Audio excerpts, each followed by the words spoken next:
Hello, everyone.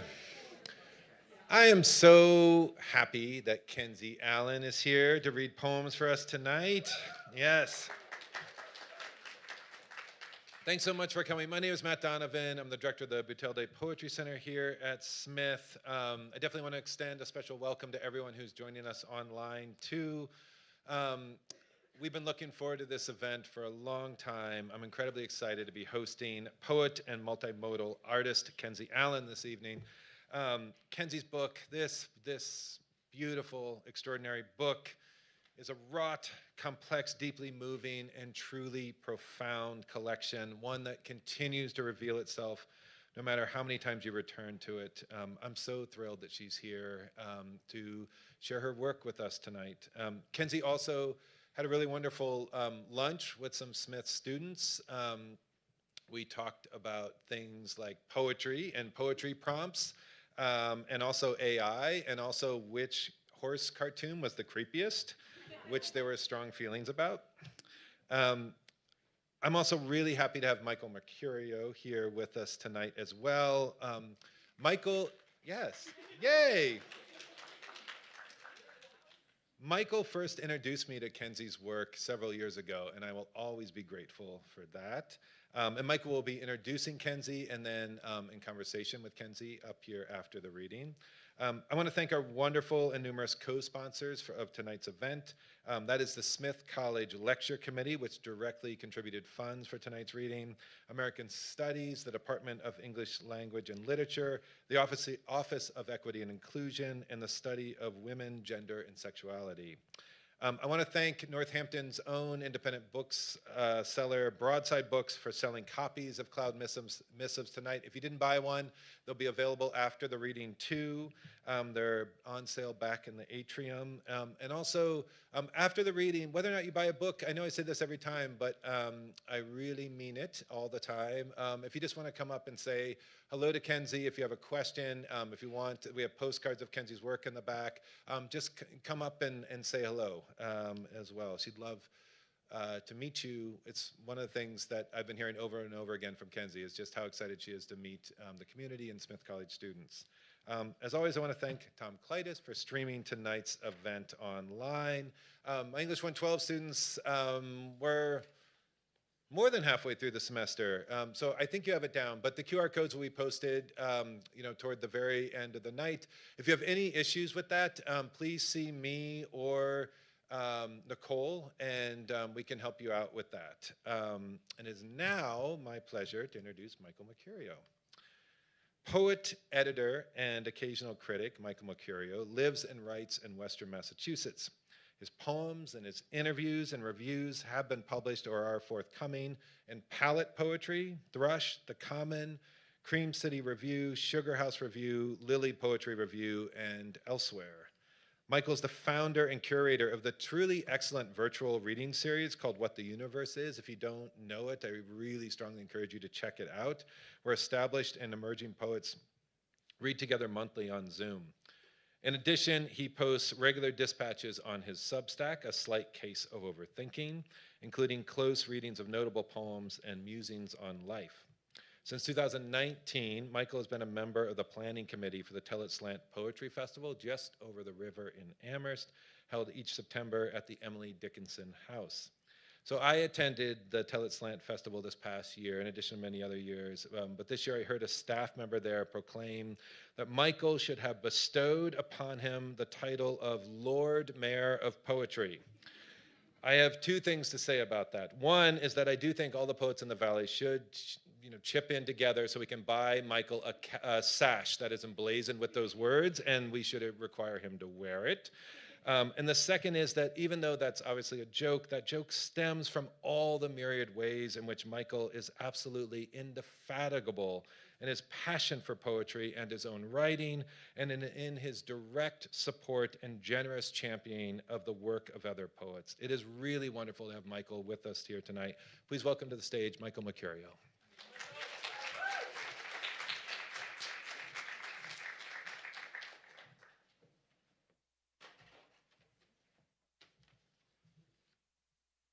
Thank you, Matt, for that incredibly embarrassing introduction. I am going to try to live up to it now, and I hope that you'll all still vote for me in my re-election. It's a tremendous honor for me to be here introducing Kenzie Allen tonight. Kenzie is my best friend forever in poetry. We'll talk about that during the conversation.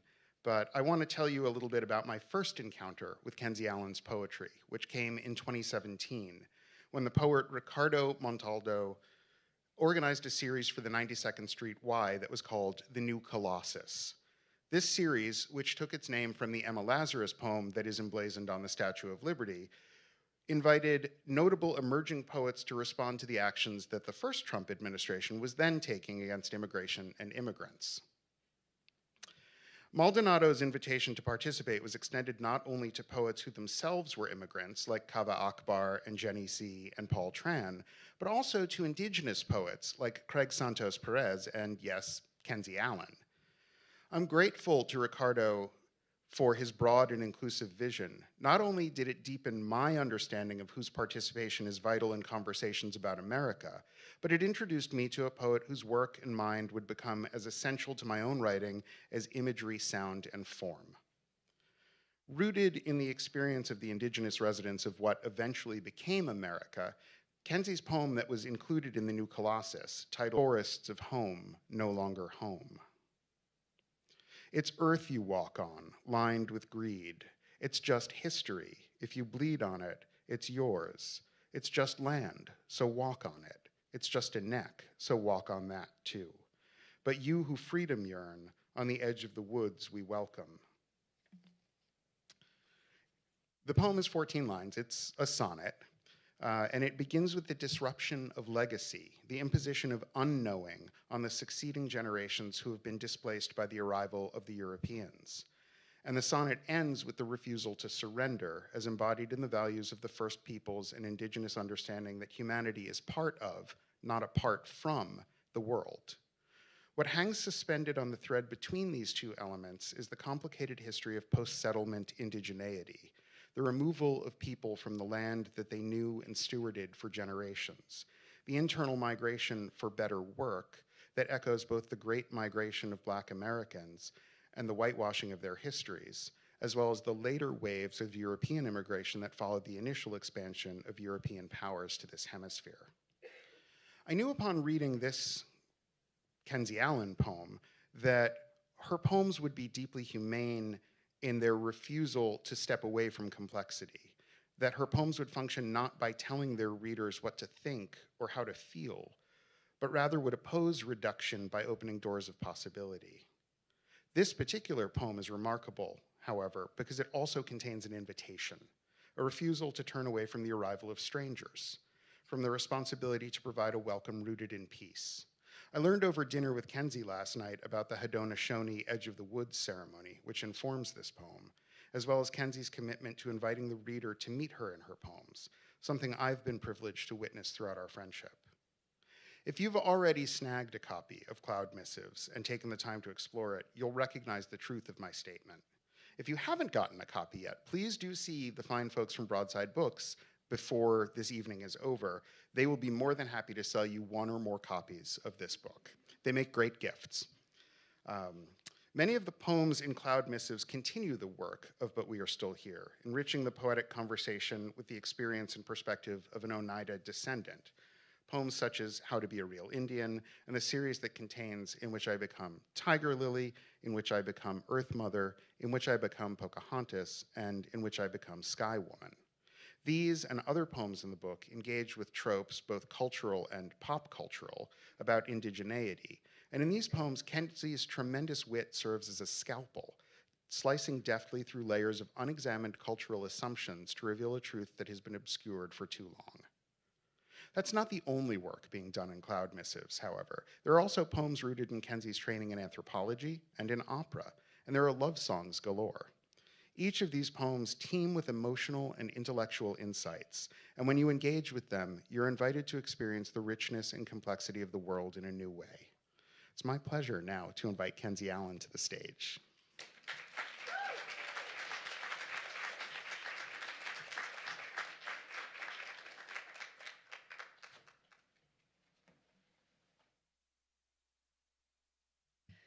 Hello, Seguli Swagwe. Hello to all of you, my friends. It's a little presumptuous, but I am making the assumption. Yowanko, thank you for having me here tonight. Yowanko, thank you to Jen and to Matt and to Sadie and to Ninhasha and to Michael and to everyone who's worked on this. And thank you also to the students that I got to interact with and hear from and discuss with. It's been really meaningful to me. I'll start with an Oneida introduction that I tend to start with. Because I like to put Oneida words into the air. I think it's a bit of an act of resistance to do that and a bit of an act of celebration. So I'll say, Kenzie ni yukyats unkwa ni onyodaga ni waknyota ni wagedaloda skanagoga. Skanago. Otniodadi. How's it going along? Is it good? Is it not so good? That's okay. Is it as good as possible? Yeah, we're all kind of in that mode.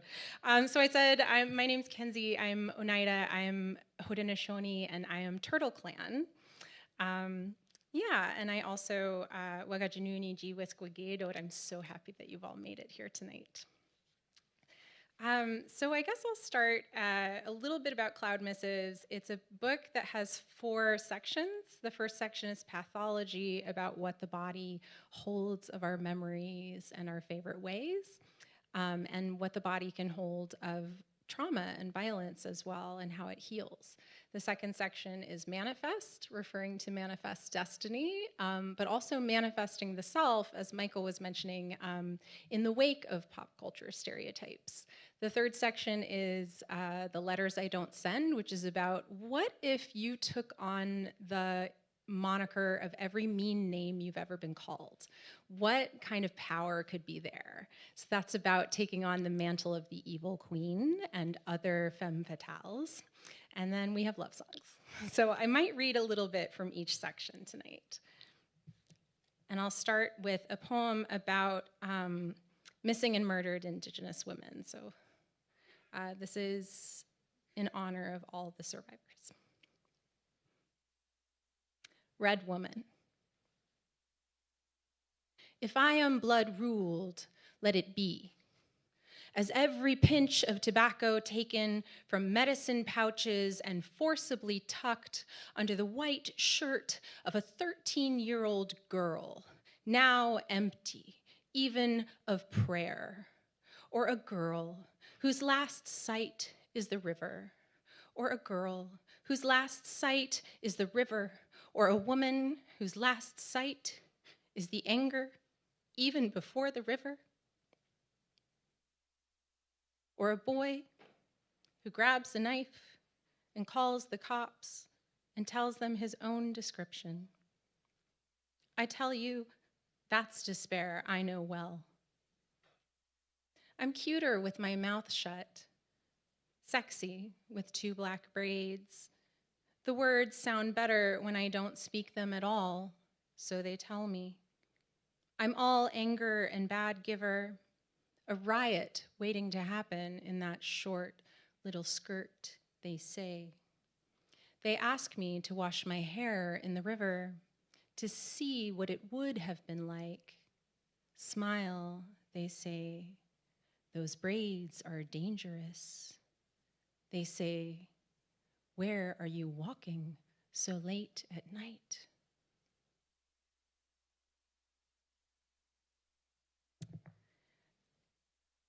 I had told you a little bit of a fib in that I thought I was going to read some from the first section, but I'm not. So this is a little flavor of the first section, however, which is a lot about bones. I studied forensic anthropology in college, and so this is a poem about repatriation. There's a long epigraph about the Native American Graves Protection and Repatriation Act that was only passed in 1990. So we're still working on reclaiming our connection to ancestors. No matter how long someone has passed away, they're still your ancestors, they're still your family. So this is repatriation, and I won't read the epigraph, but it's kind of just a lot of legalese, and that seems to be antithetical to the way that I experience it. So this is repatriation. Sun-bleached bone and sticks wrapped with the skins in which we loved them. Or nestled and charred by the broken hearth, clutching the wing of a swan to ward spirits. Or wormwood, beechwood, cherry oak, pine, slatted and nailed neatly under 6 feet, or in hard times, even stacked above one another, so that the bodies collapse like floors of ruined buildings, sighing into the coffins below. Or piled, piled, piled, piled, piled, piled, nameless, done in, piled, piled, piled, piled, buried over quickly in the night. Or in personal collections, in trophy cases, or in pieces, piled. Cataloged and inked with the smallest numbers along the cranial spline, packed amid boxes in the Longhouse Museum, until proper funding can be acquired for a proper display. Red taped and returned, gathering dust, far from the longhouses you knew.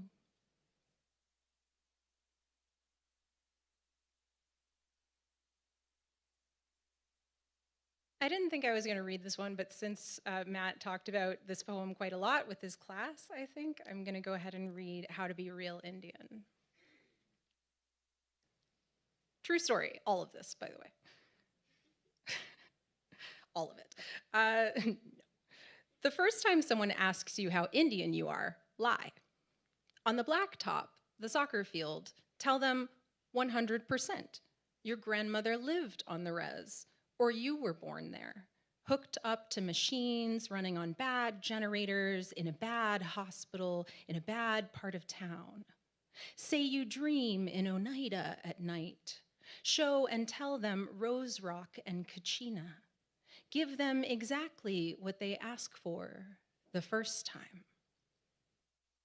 In the 3rd grade, when your class suggests 10 Little Indians for the Thanksgiving theme, again, true story, offer to teach them the dances you don't know but should. Swallow hard. Imagine your ancestors, the ones you see each day when you get home from school, staring down at you from the walls of your grandmother's house, draped in their turbans and regalia. Tecumseh, Red Cloud. Imagine their eyes, not sad, but fascinated by the evenness of your buckskin fringe, the wild neon in your store-bought feathers. Sing 10 Little Indians. Fan your hand across your mouth. Say, how? The second time someone asks how Indian you are, embellish. If you find out your mother's mother's father was the son of a chief, tell them your mother was a princess. Tell them your mother sang you songs at night while rocking the cradle in her native tongue, but she's forgotten all of it now. Tell them your tribe waits for you, wants to embrace you as one of their own. Tell them you are loved by your tribe. After all, there's an agency for everything. Call the BIA. Aren't you on the list? Dawes, allotment, can't you find your grandpa? No compound noun names. When you find the man who might have cradled your mother's small head in his hands, you must sniff out the whole line. Begat and begat and begat, married, then divorced, then they split up the property and moved to Oklahoma. All the people who passed down the blood the blood you wanted to be rid of, sometimes the blood you wished could multiply. Give them names. Tally up their fractions. The third time you're asked how Indian you are, decide it doesn't matter exactly. Say an eighth. Say a 32nd. Claim to be Choctaw or Cherokee. Claim to be a princess, too. Talk about quantum as though trying to find a way to name yourself. Go back to the res.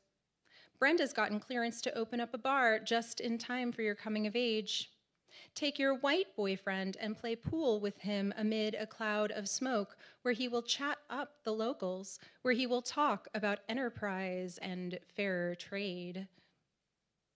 At the powwow, buy turquoise and the tail of a fox and soft white cowskin for your mother's moccasins. I really still need to bead those. Eat fry bread eat fry bread every day of your life if you can. Not good for you, but do it. On the way home, a Chickasaw will sit down next to you on the plane with his hair in 2 black braids and cowrie shells around his leathery neck. Despite eagerness, opportunity, the sudden, improbable phenomenon of 2 live Indians on the same plane together at the same time, say nothing. If he says something first, stay quiet, because you aren't just 2 live Indians on the same plane together at the same time. You're 1 Indian and a fraud flying toward Delaware. The 4th time, the 5th time, the 8th time, they ask you how Indian you are. Your mouth is so heavy. Let it hang open for a moment so the spirits can enter. Let the woman who had your name and died before you were born come into your body and speak the wisdom. Let her grandmother willow you. Let your head hang over the stump of Chief Powhatan, ready to be bludgeoned by your own father for love. Take Maria Tall Chief into your limbs, eagle graceful, turtle strong. Try to imagine your own face on the face of a gold coin, the baby on your back as recognizable as the way you point the way, and shut that open mouth. Make its flatness stretch towards centuries of silence. Lead the men down the great river to whatever they seek.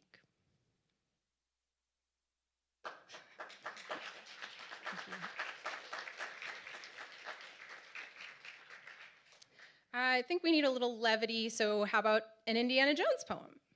Yeah? All right. So this is also a true story. So this is, sometimes when I'm sad, I think about Indiana Jones. Sometimes when I'm sad, I think about Indiana Jones doing actual archaeology.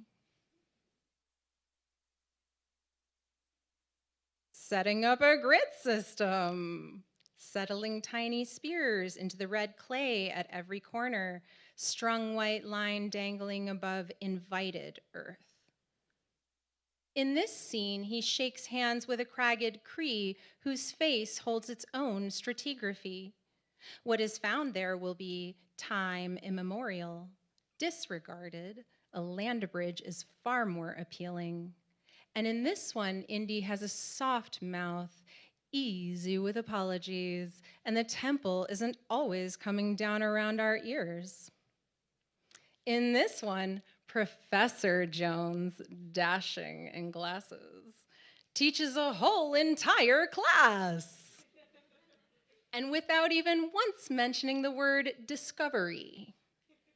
The frontier, he reminds us, is someone else's backyard. He uses slides in which native people, who else, are smiling. He uses the word Dene instead of Navajo.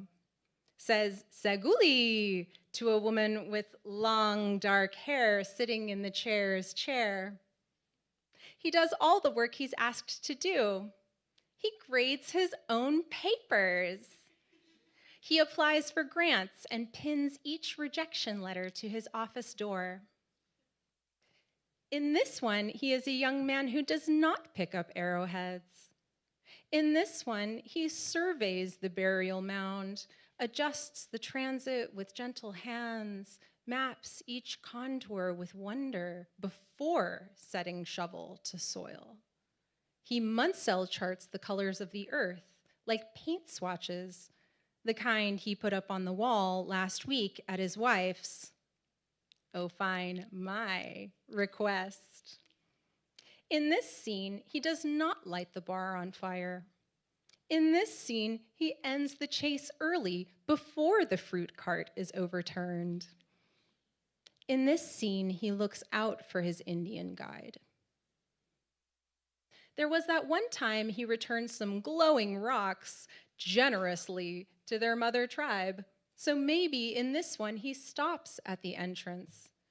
He does not force his way inside. He carefully notes the condition of the site, leaves the gold statues in their glorious, supposed disuse. But what story would that make, to leave a thing better off alone?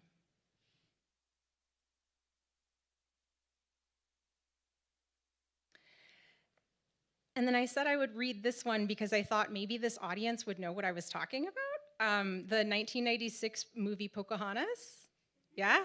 We're like ready? We're there? Okay.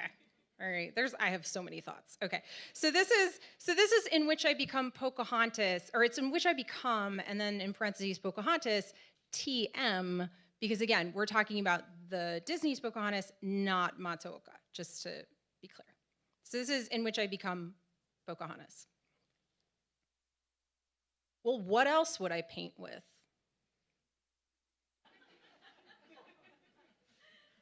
I was the one singing, after all, who tipped my throat to the blue corn moon, taken with every flash of neon leaves. Each sycamore height begets a swan dive. You, putting down your musket for once. A river changes course over decades, but here I am, she is, still finding her delta. Dugout upturned, I've lain down for it. Whatever love left me captured, and did I fling myself across that execution for bravery or despair? But the seeds listen better when you speak their name, their creator. You ask me only where to find the gleam from which you came, all this way, with dwindling provision. What you seek won't feed you. Is it only our animal companions and their animal companions left here to humanize us? It did no good to say you can't own it with this face. Some never believe a smoke rabbit until it comes to pass. Maybe that lung's catch isn't expansion, but tension. A sudden snap as the system shudders, a prismatic release of the breath you didn't know you were holding for days, which, like me, like all I know, is also a metaphor. You look at me like before contact, like mist still lay between us. I was buried that very first day. Why do I dig myself up again and again? Maybe some things have gone too far now. Pastel winds, those bomb-ass leaves and sketched echoes, ghosts I never thought to become. If not powerless, why this name still on the lips? Why do I still look for faces in every tree? You ask for a glimmer of fortune, like pillared light whispering good advice. Corn sister rises, tall as flagpole or mizzenmast, her generosity the exact color of your thirst. We call it maize, I say. I open the husk like a prayer book. I have no other coin to give. I rise to my feet, kiss her leaves. No metal, no discovery, sustenance, nothing of your desire. But isn't it also gold? Doesn't it also shine?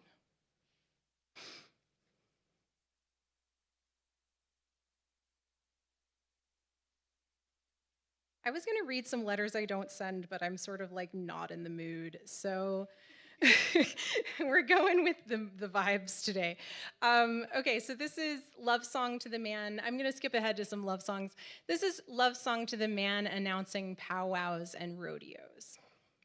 And if you have ever been to a powwow or a rodeo, it is the same guy. He says, oh, next up is Tiny Tots. Good job. Good job. Okay, so we're there. All right.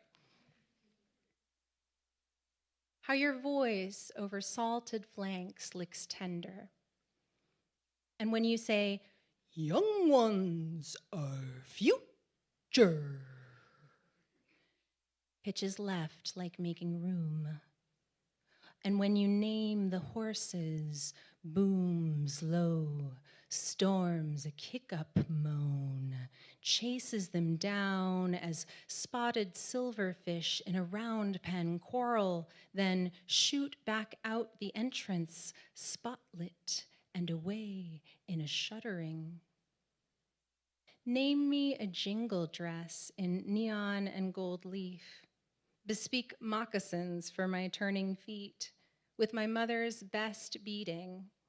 Paint her having sown those seeds onto leather, backing all of my life. Welcome the crowd to my birth, and the language to my ears. Early, my name, early, wampum, and the good spirits everywhere and early. Don't send me home without a round of applause, if not a title, if not a good ride and a fast time.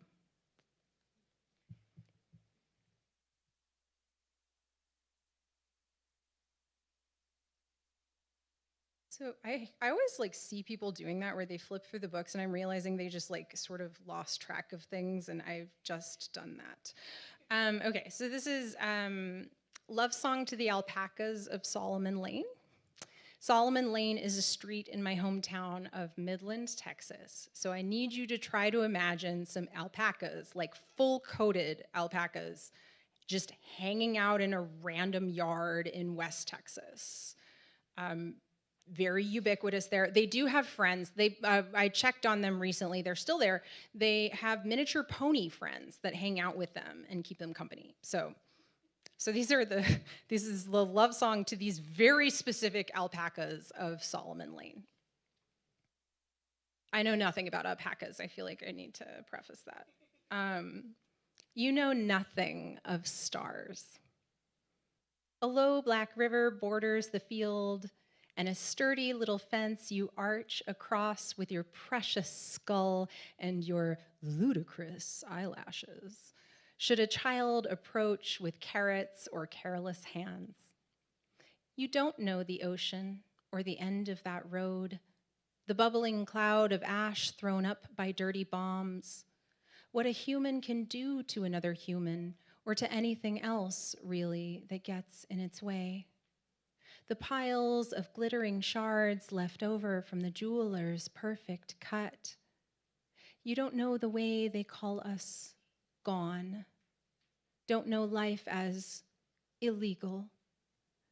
You've no concept of the delicacy of a vein. Which country's lost water sends alfalfa to your bin? If there is a hum overhead, some cold flying spider crowned in a tiny green light and a single relentless eye, you need nothing of coordinates, demographics, the outline of a district or illusion of safety. Just shears at the right time, a firm hand, a soft voice, carrots, someone at the other end of the shovel. The dense shag of your shoulders won't hold the heat of this city. How many years until you are gone? Your pen a water feature in another speculative neighborhood with houses all bricked in the French style, starting at only 1.5 million And I look for you driving lonely the nights I come back to Texas, as though from here is belonging. Your jaws work idle, your little hooves muffle in dust. Would that I could have lived happy in your oblivion, not seen airplanes and mistaken them for comets, not seen so much I learned to want or fear. But teach me, sweet, soft-lipped faces, sweet, big, dark eyes, how to settle my restless legs beneath me, to be quieted for what I can have. Low on the horizon, that flickering light, I know it's not a supernova. A satellite will do.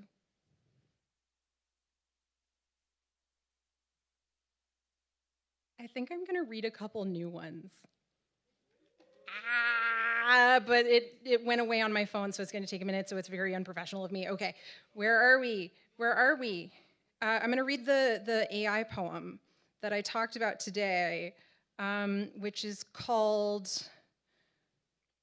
yes, it's called We're All Living at Least a Little Bit the Stuff of Nightmares.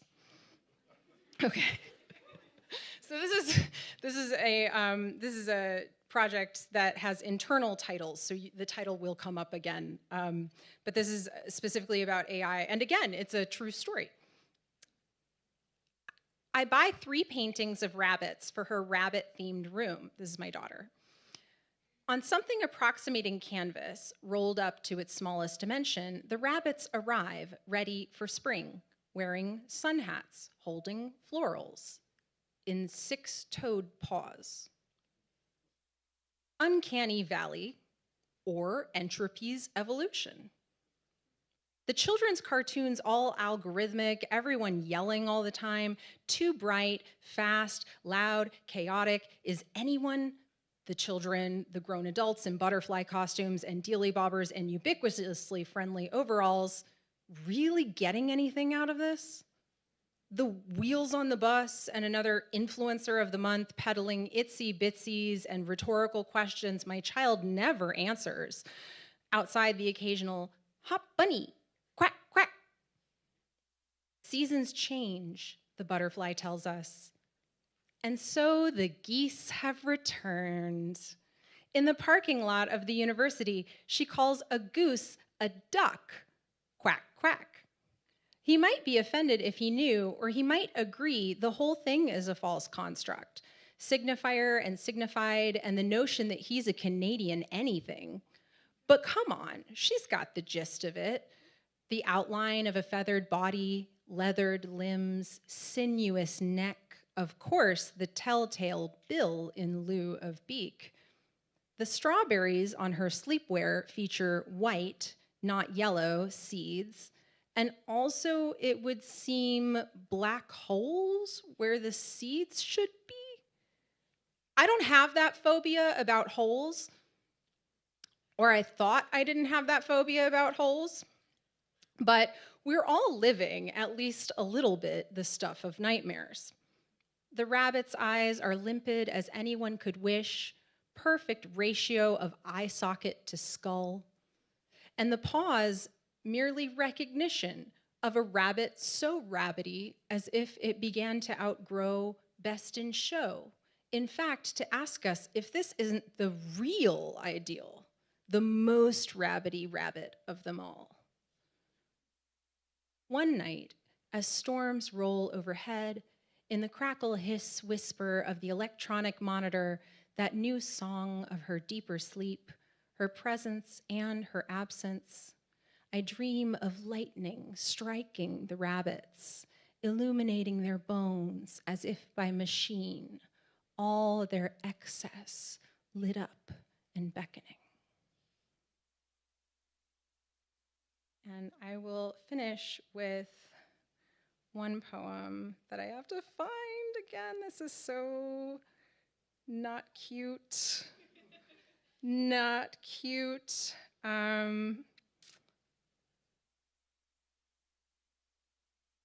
Oh, do I have to actually search for it? Yes. light you need. I actually don't know how this works. Okay. All right. Switching gears. We'll read the other love poem I've written to my husband. When I say I love you, this is what I mean. Perhaps these words too will vanish. The electricity will fail, memory cards corrupt, the generators run down, and even the pages decompose eventually, or they burn. I am no Greek, kept alive in libraries or the minds of curious men. These equations I write, not vital to our survival or progress. My telomeres will weaken. I'm not immune to age. And if I want it remembered, the way you asked my skin to sing for you, or how your scalp locks the scent of Oregon, the lookout tower, the flames just past the horizon, I can't hold it or make it stay, no matter how clever my pen, my fingers at keys. Your arms will fade from knowing. The particular blue hunger of you debauched in the confine of colored ink. Somewhere there's a museum of best mixes, azure, lapis, mummy, and ochre, lined on shelves in glass vestibules preserved for future study. There are interns dusting each collection, responsible for keeping the markers in good repair.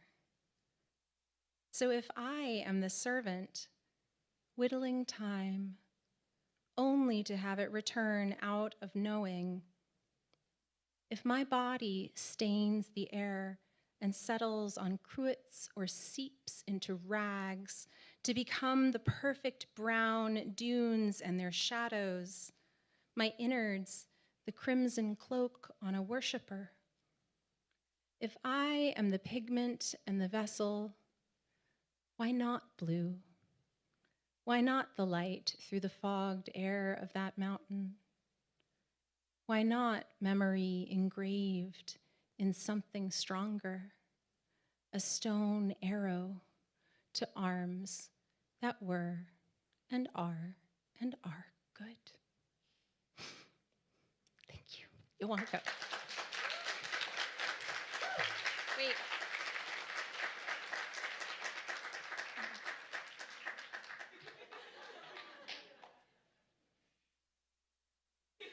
Thank you all for going on this journey with me.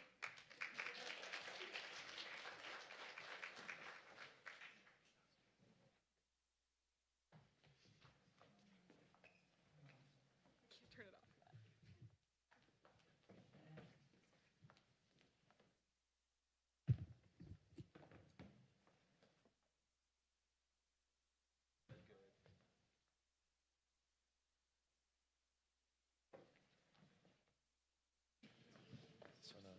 Awesome. Great. Move it up a little bit. Cool.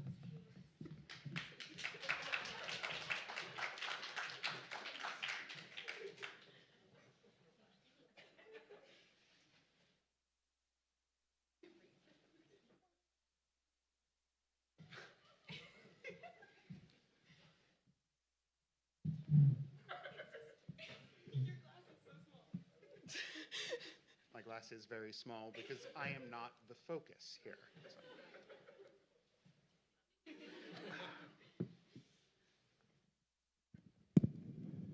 It has instructions. Please speak into the microphone.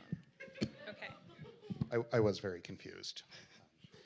I'm going to hold this so I don't feel like I'm, William F. Buckley in 1968 talking on PBS or something. Thank you all, and please give another round of applause for Kenzie. Thank you guys for being a great audience.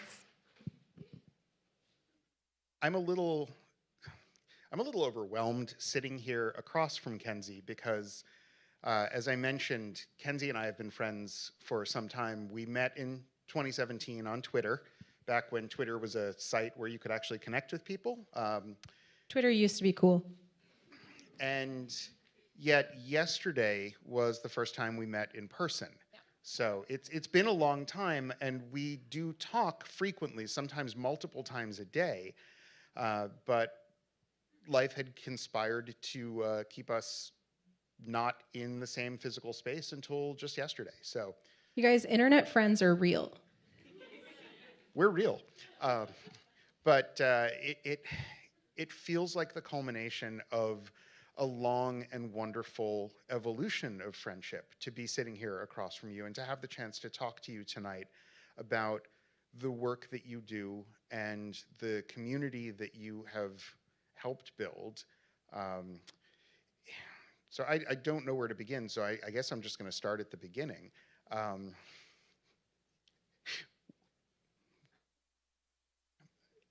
Do you remember the first time we actually connected?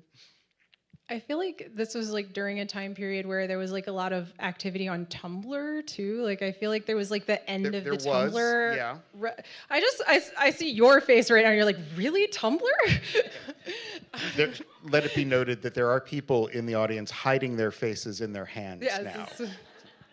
But I think it was, I mean, that's what was so exciting about it. And that's something that's really exciting for me about the possibility of community on the interwebs, is that you do form these friendships that have lasted a really long time, and you forge these connections across different communities and things like that.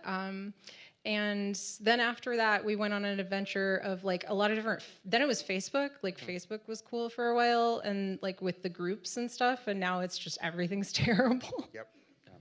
Well, I remember it because I was a baby poet, fresh out of grad school. I know it's hard to believe that I, a middle-aged man, was ever a baby poet, but I just remember reading that poem on the 92nd Street Y gallery and following you on Twitter, and you followed me back, and I was like, wait a minute.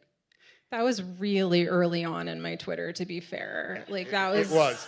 I would not make the cut now, but that was, for me, an opportunity to get to know somebody who had been out and poeting for a while. And I was overwhelmed then, as I am now, by your generosity and your willingness to read my work and tell me what's wrong with it. See, it's actually it seems like generosity, but it's actually a bludgeoning. And I am a glutton for punishment. But it is a remarkable thing to be able to build these connections. And, you know, I often, when I'm talking about Kenzie, I'll say, yep, Kenzie is my poetry BFF. That is very true. Kenzie is also my first reader. And that is a relationship that is built on trust. And the trust is not just that she will tell me what's wrong with my work. It's also the trust that she's invested enough to help me want to improve it. And I just want to say, just at the outset, I am eternally grateful for how much you've invested in our friendship. I mean, likewise. But I think that's something that's really special about it, and something it's very sustaining. Like I find that when you make those connections and you continuously check in with each other about your work, or you just say like, hey, how was your day, even to people that you do exchange work with a lot, like there's just something about that seems like it sustains a practice over time. And I think that that's something that I've been really focused on in more recent years, is like, what does sustainable practice look like? What does a regular writing practice look like for me? I hadn't been doing that before recently, so it's really helpful, you guys. But I think about, like, you're making me realize that community is always part of that, right? And the connections and the friendships that I've made with people through poetry have been some of the closest and most beautiful relationships that I've had. So yeah, I mean, we all have the sort of pop cultural trope of the poet or the artist who's in a cold water garret, freezing and completely alone. And I have to say, do you guys not have that trope? I mean, oh, okay. I don't know. I don't know what's cool anymore. But I have to say that that early connection with Kenzie really was formative for me in understanding what the possibility was in these artistic relationships. And I've seen my own outreach flourish in that vein because I had that early exposure to the way you did things. That's really nice. No, it means a lot to me because that was something that I didn't have a background where I had a background of being steeped in literature. My dad was constantly reading, and that set an example for me. He had this bedtime rule that as long as I was in bed and I was reading, I could stay up as long as I wanted. And then he would buy me books every week, but every other week he got to choose what the book was. So it was so by the way, if you're, and I'm going to do this with my kid, but if you're, if you have kids or you're going to have kids and you want to get them to be a reader, those are some ways to do it, is be yeah, reading is very counterculture. Reading is so cool. You have to hide your book under the dinner table. Make it hard for us and we'll do it. But I feel that, I grew up in that environment, but it's not like I grew up around poets, and it's not like I grew up reading a ton of poetry. And so when I got to college, one of my first friends in college really loved Stephen Dunn. And she gave me my first Stephen Dunn poem, and he became this lodestone for me, this kind of guiding star for my work, which is funny, right?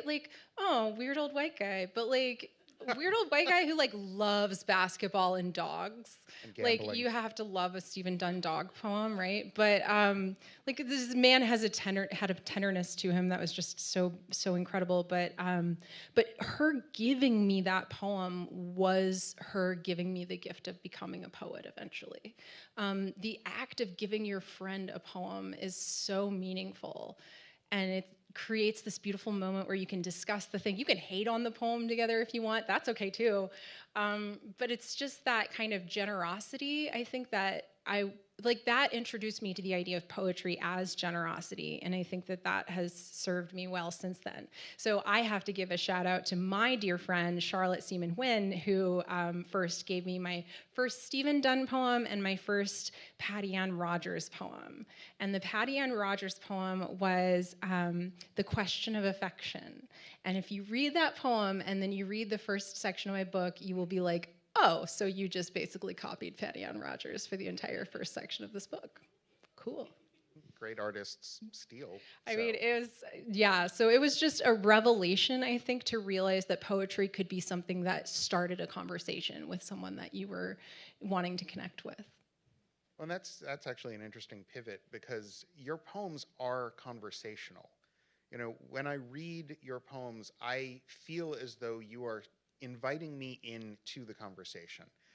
They're dialogic, and it's fascinating because so many poems talk at you. And there are, I think, so many poems out there that you can find where the person has something to say. And Kenzie's poems really are saying things, but they want you to co-create the meaning with them. And I think you get that a little bit from Dunn and a little bit from Rogers. I see a lot of similarity between the complexity of Stephen Dunn's poems and the complexity that works in your poems. That emotional complication that runs through a Dunn poem is not terribly far removed from the emotional complication that runs through so many of your poems. Your voice, your style, but it's that same refusal to reduce emotions, to let them be either flattened into sentimentality or to be an attempt to overwrite the emotions of the person who's reading the poem. That is something that I have always loved about your work, and it's something that when you were putting together Cloud Missives, I don't want to brag, but I'm going to, I got to see every iteration of... You saw almost every page as it was happening, yeah. Yes, yeah. And let me tell you, that is an incredibly cool experience to be a sounding board for somebody who's putting together a collection. If you are a poet or you have poets in your life, find your way to that because it's a lot of fun. But I got to watch you working through the choices, the craft choices and the emotional choices of putting that collection together. And I was in awe of the vast number of possibilities that you were able to entertain for each poem. I want to ask you a question about that. And it is going to be, how do you do that? How is it that you keep track of and maintain this internal conversation about these choices you're making in a poem? I mean, you would send me drafts where there would essentially be sections in parentheses where there would be 3 or 4 words that you were trying to choose between. Yeah. And sometimes they'd be grayed out. And so you have a whole... I have a whole system. Yeah, which I have now learned. But it's just fascinating to me because when I'm writing, I'm plodding along and I'm not thinking 6 moves ahead. But okay, but you're still not seeing like the very first drafts of those poems. Like, I hate to break it to you, but you only get to see like draft 2 or 3. No, but I think that that's something that I do advocate for now, is that I do this thing where when I'm drafting, and you can come back and kind of revise that later. So I put brackets around anything that I'm like not sure about, or I know I want to come back to it later and look back at it again. I gray out words where I'm like, it's not quite the word, or I'm not sure about that word, or it's a weasel word of some kind. So I like know to go back to that, and then I will like kind of be like, it could be this word, it could be this word, it could be this word, it's not any of those words, but I'm just going to keep them on the table until I figure out what that is. So I do have like these drafts that have like lots of weird internal notes on them. I hate track changes. I could really just do it with track changes, but I can't get my head around that. Not I want it everyone. like, I want to be in the mess. So yeah, I do. I use placeholders, and I kind of like once it's on the page, I can kind of see where the threads are as far as the structure. It kind of just makes sense to me. But then it's more about tweaking, and it's really dialing in and just like hassling the poem, actually like harassing the poem in a way. I don't think of what I do as a very peaceful thing. Like, is your poetry peaceful? My poetry is anything but peaceful. But I think it's also kind of, it's been different the longer I've done it as well. And so that was something that I kind of had to, for a long time there, and you witnessed this, I was like, how the heck do you write a poem? And like every time I would sit down, I had no idea how to do it. And so I kind of had to stumble my way into it. And that may be why the book took as long as it did. It took about 10 years. Or the poems were written over a period of 10 years. But yeah, I think once you have it on the page, you can then mess with it. But once you have trained your brain to do this kind of thing over and over again, I really am a believer now in not like a daily writing practice per se, but like a really regular, like intentional writing practice. Once you sort of have that, your brain starts accommodating it and anticipating it the next time, and it's a lot easier to sit down and draft. I was telling the students this today, but I heard that novelists can actually just like sit down at 9 a.m. and just like write. I've heard that too. Like they write, because they write every day at 9 a.m., their brain is ready to do it at 9 a.m. So I'm going to try it, but I still haven't quite figured out like what that's going to look like. Does it have to be 9 a.m.? Listen, when you have a toddler, everything turns into 9 a.m. This just in, Kenzie Allen advocates for not having a toddler when That's you're writing. not.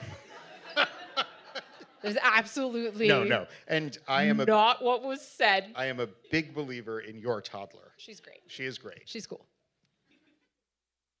Hi, Haley. Hi, baby. So you have a contentious relationship with form. I do. Michael was doing this thing earlier tonight where he like imagined me writing a sestina for some reason. I like to dream big. Why would you do that to me? I'm very mean. The thing about form is like once you start doing it, and I thought I would never write a sonnet, or I thought I would never write in meter, and then lately it's been coming back to haunt me. So like all those times that we all avoided writing in meter, we avoided those like formal assignments, like it will come back to haunt you whether you like it or not. But yeah, I find myself like the more I'm internalizing rhythms and the more I'm internalizing a kind of like memorizing poetry is really helpful for that. The more I'm internalizing a rhythm, the more that is leading me toward more of a received form. But I'm really interested in form in general, in like a more open concept of it. I really like the idea that like as long as you have some element of lament in there, like it's an elegy, right? Or is every poem an elegy? Like, yeah, Auden, it totally is. Because it's all a tribute to a moment that's already passed. So every poem is an elegy. I will add to that I think every poem is an ars poetica, every poem being a poem about, secretly a poem about poetry, just like every song is secretly a love song. So I think form being this kind of wibbly wobbly thing is something I'm really interested in. I'm interested in both like the idea of it on the page and then just the notion of a form, because humans are pattern recognizing creatures. We are obsessed with pattern. We are obsessed with structure. We will try to make a story out of anything. That's the two principles I think about a lot. I think about humans are pattern recognizing creatures, and humans will empathize with anything if you put a pair of googly eyes on it. So those two principles kind of actually inform my thinking about form in general. Like you can trigger these sort of human emotions and these human tendencies toward narrative. You can do that while including things like gaps and leaps. You do not have to have typical syntax. You do not have to have typical what's expected from prose on the page. We have a kind of notion of what prose looks like, but our notion of poetry is so much more open than that. Like I love that about poetry, right? Because it rewards experimentation in this way that I can just, I was talking about this the other day, but one time I didn't want to do a poem for workshop, so I just like made a little basket out of paper and like handed that in, and my teacher actually said, "Genius, I'm going to send it to the governor." And I got like this letter from the governor about it. So all I'm saying is, if you get sick of writing poetry, just do some crafts and call it a poem. And I feel like actually that's an easy sell. I feel like the professors here would just be like, yeah, let's do it. And that's all you really need. You need like people who are willing to meet you there. You need people who are willing to say like, yeah, okay, it's a poem. I'll read it as a poem. Let's go. Because the first thing that everyone did when I brought in that weird basket into class was, okay, how are you going to read it? So what do you think I did? I played a trick on them. So I was like, let's play an indigenous trick on them. So I handed them the basket, and I was like, you're supposed to breathe into it. And they did. They like handed the basket around and they were so reverent about it. And they're like, if any of them are watching this back, I apologize. But they're like so reverently breathing into it. But that's part of the form too. Like if the basket is a gathering place, then the gathering of voices matters. So it's like the metaphors write themselves after a while if you just put the form and the structure together. And poetry is breath embodied. I mean, it is an oral tradition. I mean, we write it down, and yet we also got to hear Kenzie read tonight, and you read beautifully, by the way. It was so nice to hear you read. I've heard you read so much on Zoom, but being in the same space as you is really, it's different. I didn't do my call and response poem. What am I even doing? I don't know. Should we do that now? We could do that later. Okay. Yeah, we could do that to finish it out. Okay. I mean, I'm going to do whatever you want. What time? Do it? Yeah, okay. Do this call and response poem. All right, we're going to do a call and response poem. But that means I need my phone, because we always read our poems off of our phones in this, the year of slop and theft. Okay, all right. This may take a minute. Do you want me to kind of... I want you to dancing bear it. All right. The dancing bear. I will be the dancing bear. actually don't know how to be a dancing bear. I think, yeah. So I'm going to tell a quick Kenzie story while she's looking for this. Kenzie and I proposed a panel for AWP together 2 years ago, and it was going to be the first time that we were going to meet in person. Okay, I found it. Perfect. Okay, all right. All right, okay. You're gonna have to hold the microphone. All right, we're gonna do this. Okay, so this is a call and response poem, so in a minute, with thanks to Craig Santos Perez, who does a really wonderful poem about spam. This is a call and response. So the explanation for this is that wampum belts are purple and white beaded belts that are made from sinew and carved clamshells. They're very delicate, so they're very valuable in that way, and they tell stories and they encode names and treaties, but they're not, as has been commonly misconstrued, currency. They're a cultural touchstone, rather. So they are woven into belts, and it's said that the purple beads stand for solemnity, even sorrow, and the white beads stand for joy and celebration. And each symbol on the belt tells a different part of the story. So for this call and response poem, I ask that when I say the word white, you say the word purple. Okay? And likewise, when I say purple, you say white. Yeah, see, you guys are on top of it. Good job. All right, so let's practice. Purple. Purple. White. Purple. All right, so this is where I need your help because I'm gonna do this with my hand to kind of guide us a little bit. All right.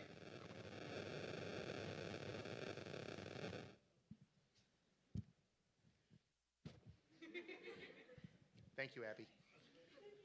Let's practice. Okay, we practiced. Okay, here we go. The poem is called Woven. Purple. White. Purple. White. Because celebration and solemnity are in balance. Purple. White. White. Purple. White. Purple. Because we are weaving our wampum belts. Purple. White. White. Purple. Side by side as we go down the river. Purple. White. Purple. White. Each in our own canoe. White. Purple. White. Purple. Because we are still here. White. Purple. Because they tried to kill us. Purple. White. Purple. White. Because they tried to erase us. Purple. White. Purple. White. Purple. White. Because they tried to silence us. Purple. White. Purple. White. Purple. White. Purple. White. Because they are still trying. White. Purple. White. Purple. White.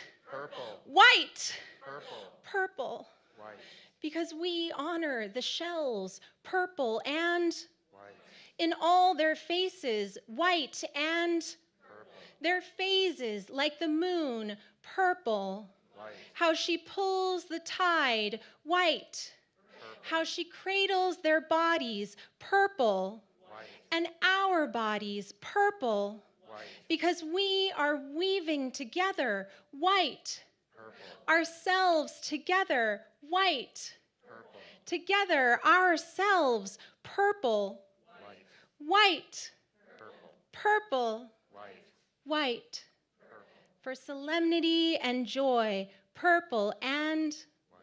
for solemnity and joy. Purple and White. for sorrow. Purple and White. for celebration. White and Purple.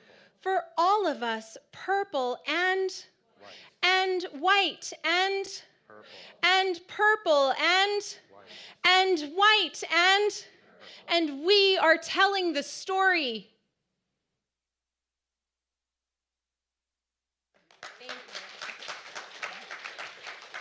Thank you. Thanks for letting me jaunt sideways. I really wanted to do that with you because you're such a wonderful audience, and I really love this idea of making things together. That co-creative element really is present in so much of your work. What are you working on now?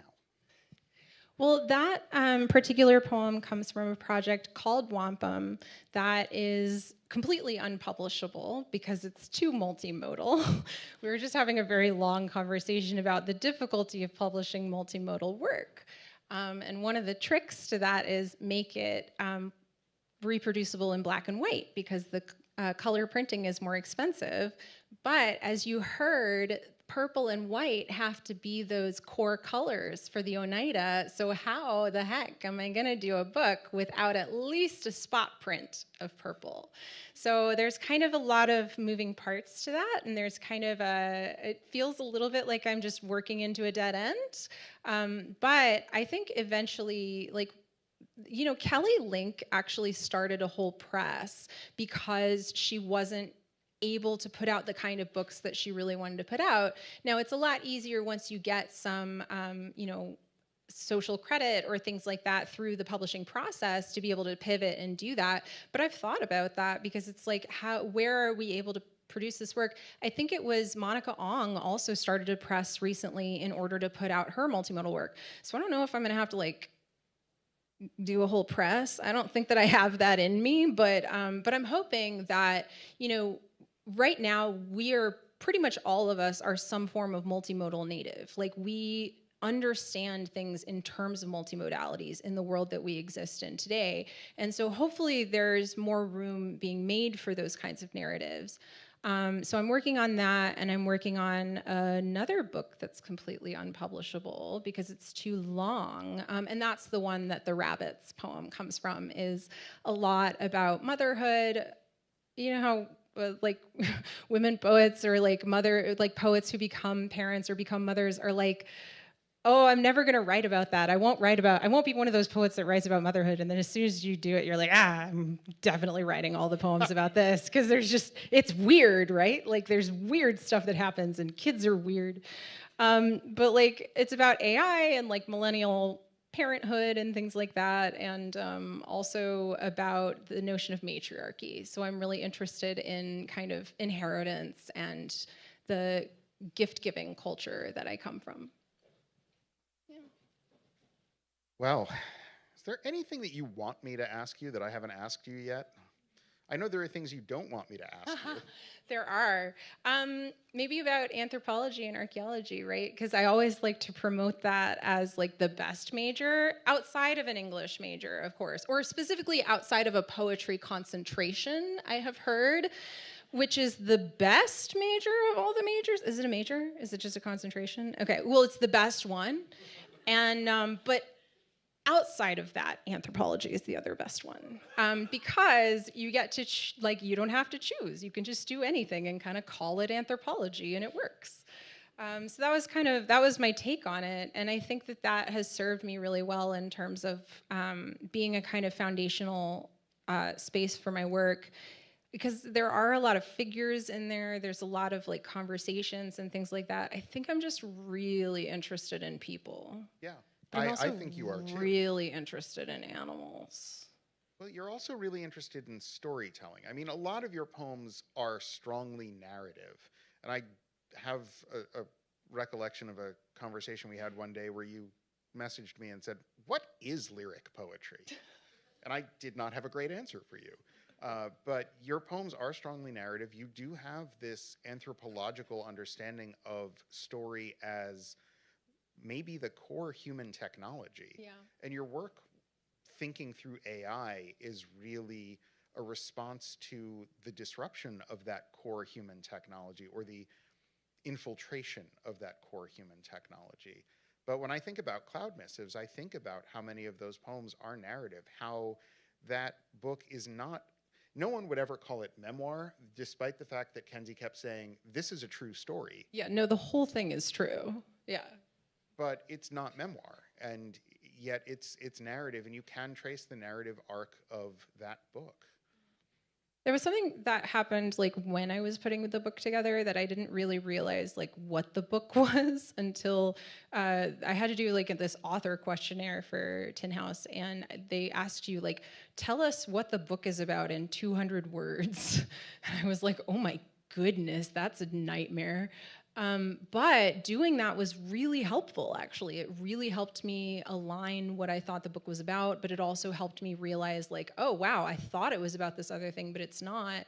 And so doing that work is what helped me see that the 4 sections were their own, like, miniature narratives within this larger narrative. And I had to do that by kind of talking about, like, what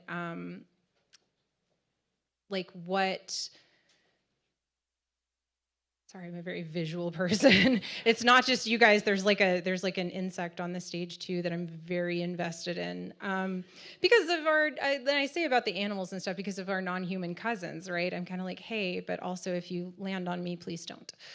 No, I think it took a long time to figure out what that book was about, and I still am figuring out what it's about. When people come back with reviews and things, I'm like, oh, that was in there. It's not that it wasn't something I was thinking about. I just didn't have a way of articulating it outside of the poems itself. I think it's really good. It's a really good exercise to try to articulate like what your work is about outside of that.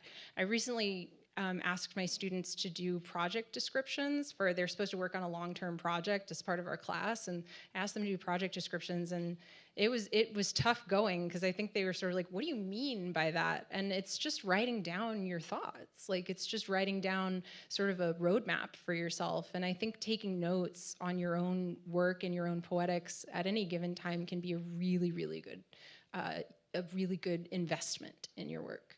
Yeah, it's interesting that you say that because I've taught workshops for visual artists on how to write artist statements, and I've never somehow thought to do that with poetry.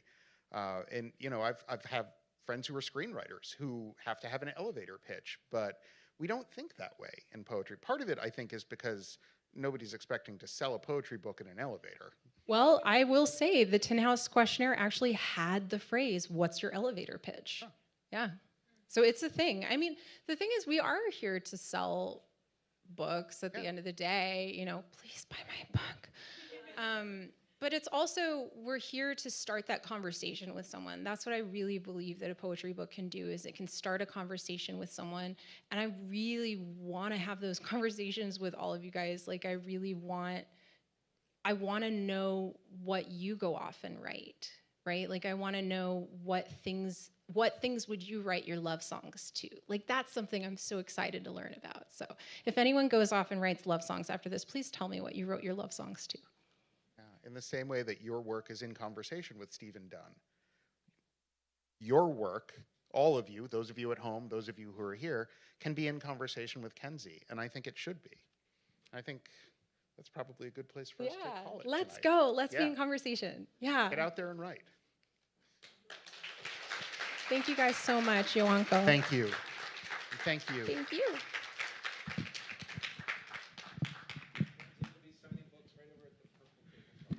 I will be signing books at the purple tablecloth. Okay. And books are for sale up in the lobby area, so please go purchase Kenzie's book.